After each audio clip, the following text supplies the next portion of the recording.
Hello students, last video में हमने Carnot model discuss किया था, ठीक है ना। तो अब हम ब्रिटेन डिओपोली मॉडल डिस्कस करेंगे। तो जो ब्रिटेन डिओपोली मॉडल है ये कार्नोट मॉडल को क्रिटिसाइज़ करता है, क्योंकि जो कार्नोट मॉडल है उसमें जो उनका जो स्ट्रेटेजिक वेरिएबल है वो आउटपुट प्रोडक्ट उनका वेरिएबल है। यानी अगर मार्केट में कंपटीशन करना है तो जो कंपटीशन था वो आउटपुट प्रोडक्ट में कंपटीशन था ना। एक सर्टेन स्टेज थी जिसमें जो दोनों फर्म्स थी उनका आउटपुट दोनों सेम था और जो मार्केट शेयर था वो भी शेयर था, इक्वल था। उस केस में जो मार्केट इक्विलिब्रियम पोजीशन पे था और प्राइस आपका सेट था। बट जो ब्रिटेन थे उन्होंने आउटपुट था उसको स्ट्रेटेजिक वेरिएबल अज्यूम ना करते उन्होंने प्राइस को आउटपुट वेरिएबल लिया, ठीक है ना। तो जो मार्केट है उसके अंदर आप you can choose your output और you can choose your price और you can choose your quality. Choice आपकी है, आपको कंपटीशन करने के लिए क्वालिटी पे कंप्रोमाइज़ करना है या फिर जो आउटपुट प्रोडक्ट है उस पर कंप्रोमाइज़ करना है या क्वांटिटी पे कंप्रोमाइज़ करना है। तो जो ब्रिटेन मॉडल है ये बेसिकली जो प्राइस है, प्राइस पे बेस है। यानी दो फर्म है मार्केट के अंदर।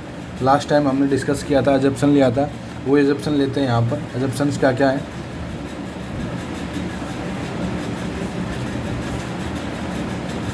अजम्पशंस क्या क्या है कि मार्केट में क्या है, डिओपोली मॉडल है, यानी ओनली टू फर्म्स हैं।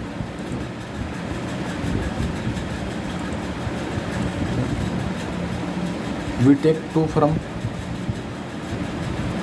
ठीक है। सेकंड क्या है, जो दोनों फर्म प्रोडक्ट जो आउटपुट कर रही हैं, प्रोडक्ट जो बना रही हैं वो ऑल दी रेस्पेक्ट में क्या है, सेम है। जैसे होमोजीनियस प्रोडक्ट है वो, होमोजीनियस प्रोडक्ट यानी उनकी क्वालिटी वगैरह सब कुछ सेम है, जैसे इलेक्ट्रिसिटी के केस में होता है, ठीक है ना। यानी उनकी टेक्नोलॉजी सेम है, जैसे थर्मल पावर प्लांट्स हैं उन सब की टेक्नोलॉजी क्या सेम होती है। तो ऐसे ही जो अपन यहाँ पर अज्यूम कर रहे हैं इसमें क्या टेक्नोलॉजी सेम है, जो वो फर्म यूज कर रही हैं टेक्नोलॉजी सेम, ठीक है ना। दोनों जो फर्म है उनकी आइडेंटिकल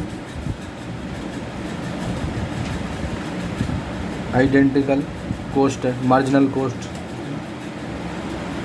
कॉस्ट दोनों की आइडेंटिकल मार्जिनल कॉस्ट है ना। And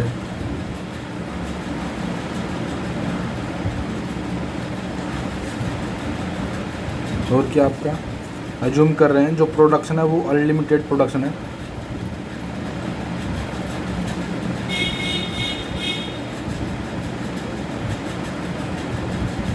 unlimited production,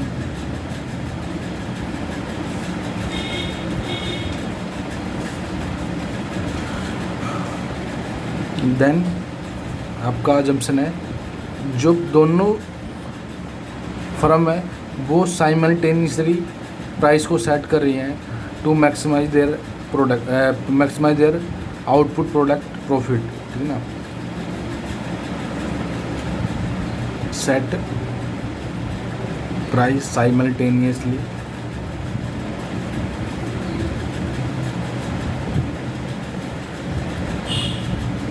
to maximise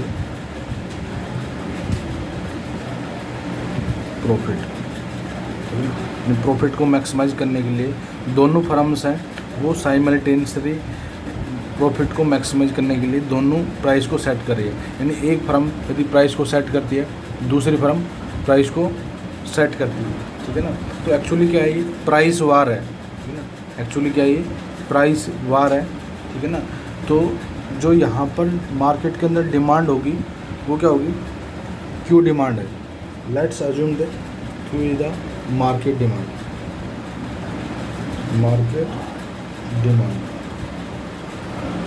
ठीक है। तो जो मार्केट डिमांड होगी वो दोनों फर्म्स फुलफिल करेंगे। Q is equal to Q1 plus जो Q1 है वो जो फर्म 1 है उसके द्वारा प्रोड्यूस किया हुआ है। Q2 क्या है, आउटपुट, जो आउटपुट ऑफ फर्म 2 का आउटपुट है, ठीक है ना। तो वी कैन से दैट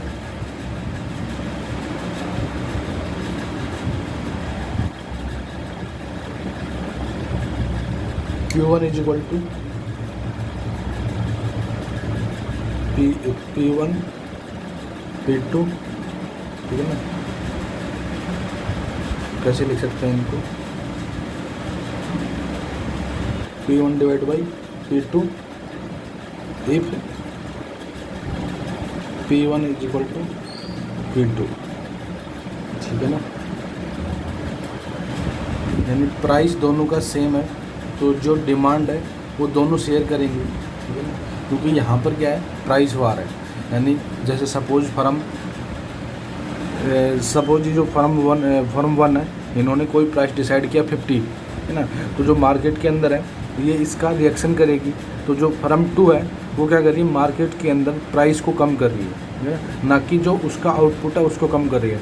तो अगर फर्म 1 का प्राइस 50 है तो ये क्या करेगी, Q2 फर्म है ये प्राइस को कम कर देगी, में हो सकता है 45 कर दे, है ना। तो अब इस केस में क्या होगा, यदि दोनों प्रोडक्ट दोनों फर्म के प्रोडक्ट सेम है, क्या बताया मैंने, होमोजेनियस प्रोडक्ट है, अल्टीमेटली सारे के सारे इक्वल हैं, उनकी क्वालिटी वगैरह सब सेम है। तो उस केस में क्या होगा कि मार्केट के अंदर इनकी डिमांड बढ़ जाएगी, क्योंकि इनका प्राइस कम है, ठीक है ना। क्योंकि जैसे प्राइस कम होगा तो सारी की सारी जो पब्लिक है वो इसके पास जाएगी, Q2 के पास जाएगी, ठीक है ना।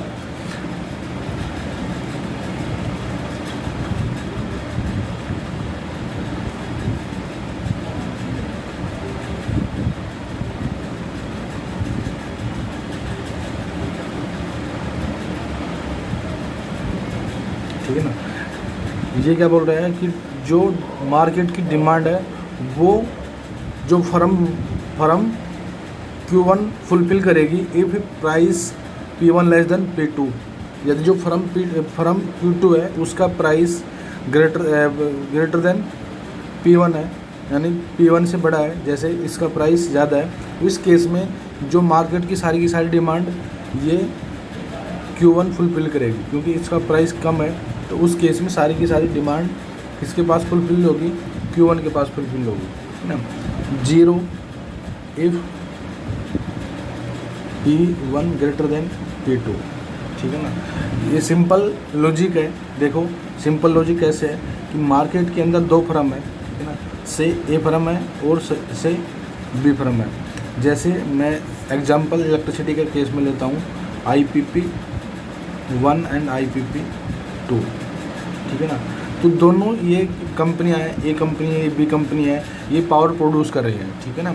यदि दोनों की पावर सेम है, दोनों की टेक्नोलॉजी सेम है, ठीक ना, लेकिन दोनों के में क्या है, प्राइस वार है। तो सपोज इन्होंने क्या कर दिया, इनका प्राइस P1 है, इनका प्राइस P2 है ना।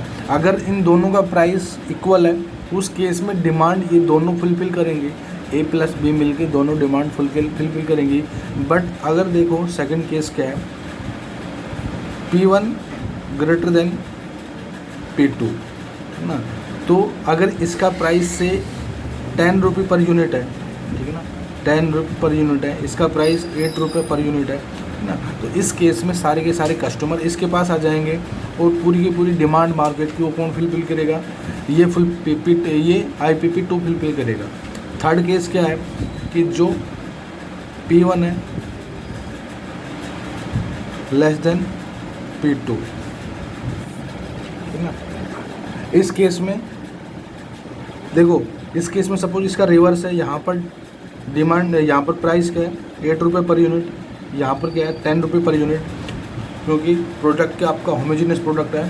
तो इस केस में जो डिमांड जो जहाँ पर इनकी डिमांड इंक्रीज़ कर जाएगी, क्योंकि इनका प्राइस कम है, तो सारा का सारा डिमांड इनके पास चली जाएगी और ये पूरी इसको फुलफिल करेंगे, ठीक है।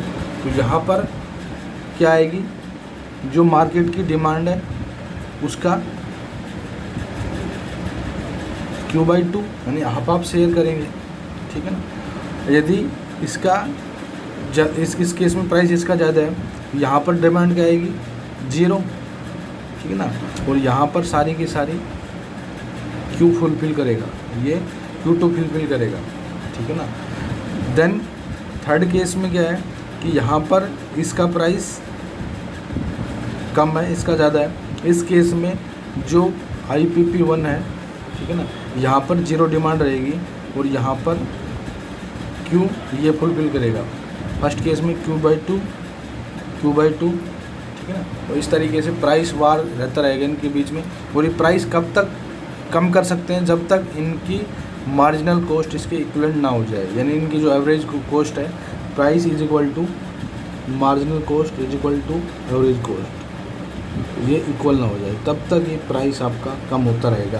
क्योंकि अगर इसके बियॉन्ड अगर ये डिक्रीज़ करेंगे तो इनको लॉस होगा, which is not possible in the competition model, ठीक है ना। तो ये कंपटीशन मॉडल के अंदर ये पॉसिबल नहीं है, ठीक है ना, कि कोई भी कंपटीटर, ठीक है ना, जो राइवल फर्म है उसको compete करने के लिए मार्जिनल कॉस्ट से कम प्राइस कर ले, ठीक है ना। तो इस तरीके से ये प्राइस वार है। तो अगर इसको ग्राफ के थ्रू देखें तो इसको ड्रॉ कर सकते हैं। ये P2 है, ये P1 प्राइस है, यानी जो ये फर्म Q1 है उसका प्राइस P1 है, फर्म Q2 है उसका प्राइस P2 है, ठीक है ना। तो ये कहाँ तक जा सकते हैं, इनकी सपोज ये मार्जिनल कॉस्ट है इनकी, ठीक है ना, इनकी marginal cost, this much of the marginal cost इनकी, ठीक है ना। तो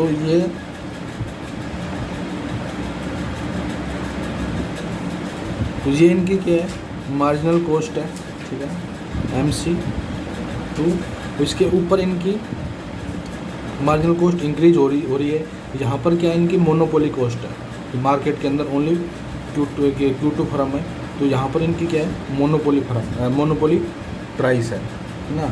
अब इसके केस में देख लेते हैं, P1 के केस में सपोज ये इनकी क्या है, मार्जिनल कॉस्ट है ना, ये this much of this marginal cost,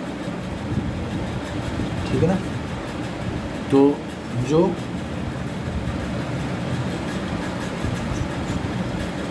sorry this much red area है, ये यहाँ तक जा रहा है,